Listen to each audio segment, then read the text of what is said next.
การกำจัดเพี้ยมุดจะเป็นเพี้ยแป้งเพี้ยสกัดจันเพี้ยอ่อนซึ่งมีสูตรดังนี้มีคากับยาสูบและคานี้เราจะซอยเป็นตอนบางๆเนาะอันนี้คือยาสูบที่เราจะผสมเพื่อเฮ็ดสูตรกำจัดมันอันนี้ก็คือว่าสันไล่หรือว่าเป็นสารจับที่ว่า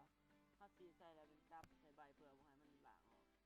อันนี้ก็คือน้ำจะ1 ลิตรเนาะและมีขั้นตอนนี้คือคาที่เราซอยเตรียมไว้เนาะนี่เราจะมาเริ่มการซอยหรือซอยตอนลงบ้างซึ่งซอยขั้นน้อยอันนี้เรามาสั่งเรามาเสียเท่าไรเนาะอันนี้มีคาที่เราซอยมีอุปกรณ์ที่เราใส่นี่มาขั้นตอนวิธีการต้มเนาะวิธีการต้มเนาะเราจะต้มน้ำให้มันพดซะก่อนหลังจากนั้นเราจะเอาคาที่เราเตรียมไว้มาลงหม้อที่เราต้มไว้เนาะแล้วเราจะเอาคาเทใส่จากนั้นเรามีส่วนผสมอีกอย่างคือมียาสูบยาเส้นเนาะเราก็เทลงใส่หม้อที่เรากากเกี่ยมไว้ในมุ้งยานี่เนาะเราก็เริ่มใส่อันนี้ก็ใส่ยาใส่แล้วก็ข้นน้ำเนาะอันนี้คือยาเส้นที่เราเกี่ยมไว้ซื้อซองละ1,000 กีบอยู่ตลาดเนาะ อันนี้ก็คือเอายาเส้นใส่ต้มแล้วเพื่อข้นให้ยากับคามันเข้ากันเนาะให้ต้มเฮาเพื่อว่าให้น้ำคากับยาสูบให้มันน้ำยาให้ล้างออกมาเพื่อเป็นยาปราบแมงไหม้เนาะแมงไหม้ก็เป็นเพี้ยบ่แมงวันทองบ่หลังจากเฮาต้มแล้วเนาะเฮาจะมาสกัดเอาแต่น้ำสดๆคือว่าถอกปลาไหวประมาณอยู่ถอกจนมันมืดเนาะเอาแต่น้ำสดๆถอกจนมืดแล้วเฮาก็ปลาไหวให้มันเย็นช่วงระยะหนึ่ง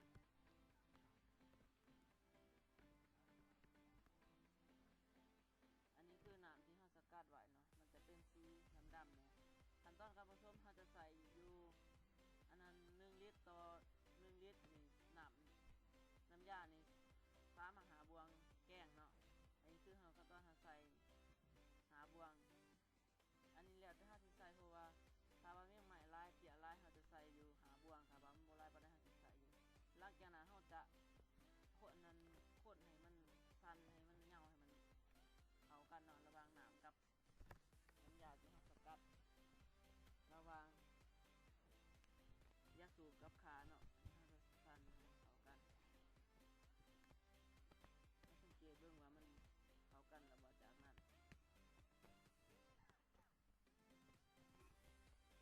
อันนี้คือสันไล่ที่เราจะผ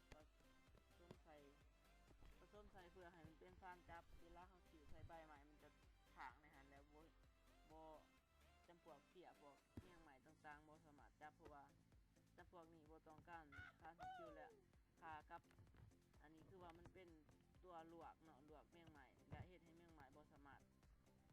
รถไปทำลายพืชที่เราปลูกเนาะอันนี้เราจะผสมเนาะซึ่งอันนี้สันไล่ก็สามารถหาซื้อในตลาดแบบง่ายๆเนาะเราจะผสมใส่ว่าน้ำที่เรามักไว้ระหว่างคากับอันนั้นน้ำธรรมดาซึ่งเราจะผสมใส่สันไล่นี่ครึ่งบวงแกงเนาะนี่ประมาณนี้แหละเนาะเราใส่ลายได้อยู่แต่ว่าเปลืองเราอันนี้คือเราใส่ลักษณะที่เราบรรจุไว้เนาะซึ่งจากนั้นเราจะตอกใส่แล้วเราจะอัดฝาจะหลังจากนั้นเราจะเหนี่ยวหรือว่าสั่นอัดให้มันแน่นเนาะเพื่อบ่ให้น้ำมันเหี่ย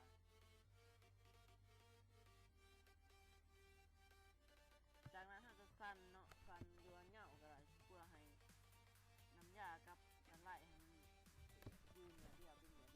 ียว ที่เราจะสีดเนาะเพราะว่าอันนี้มัน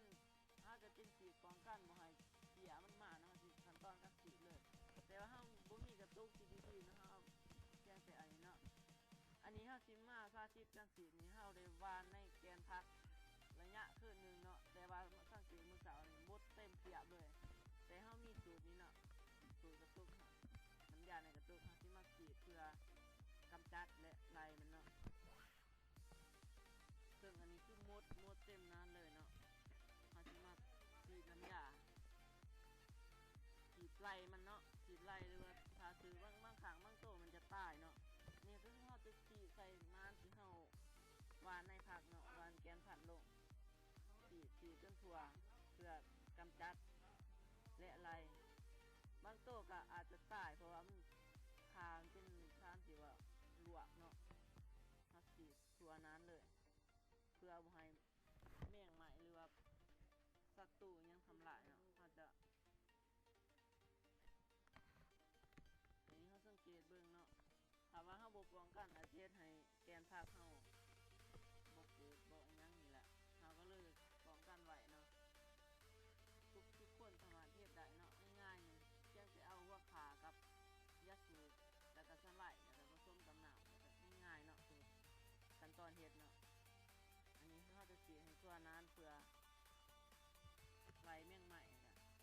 ง่ายๆฉีดจนทั่วเนาะบัดนี้ขั้นตอนเขามาเบิ่งอันนี้เนาะอันนี้คือบัวละพาที่เขาปลูกไว้และเขาสังเกตเบิ่งเนาะอันนี้คือใบที่ว่าคือแมงเปียกินเนาะแมงเปียตัวเปีย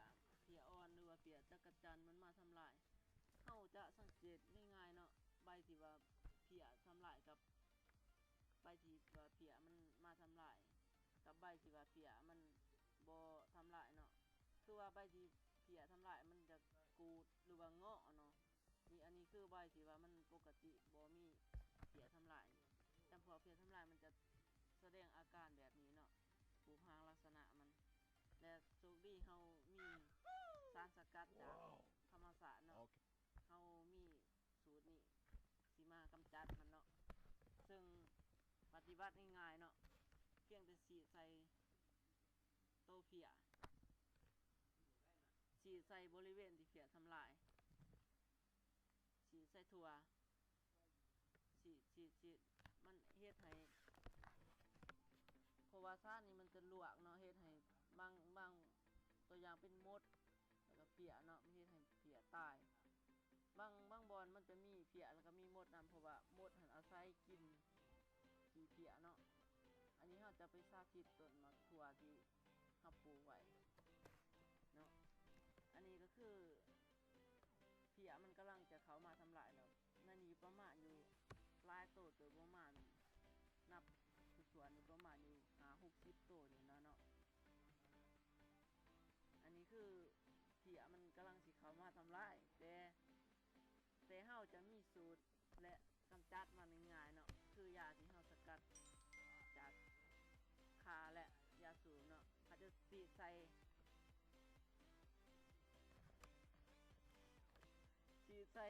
ต้นมะเขือที่เฮาปลูกไว้เนาะอัดป้องกันไว้หรือว่าฉีดไล่มันเนาะอันนี้คือเฮาสิฉีดไว้แล้วหลังจากนั้นบางทีตัวแมงมดหรือว่าหยังต่างๆมันบ่ถือกับขามันจะตายภายใน2 หรือ 3 นาทีเนาะอันนี้เราจะฉีดทั่วบริเวณแล้วเนาะสำหรับการนำเสนอนี่เนาะก็จบแล้วเนาะตรงนี้เนาะถ้าทุกทานเนี่ย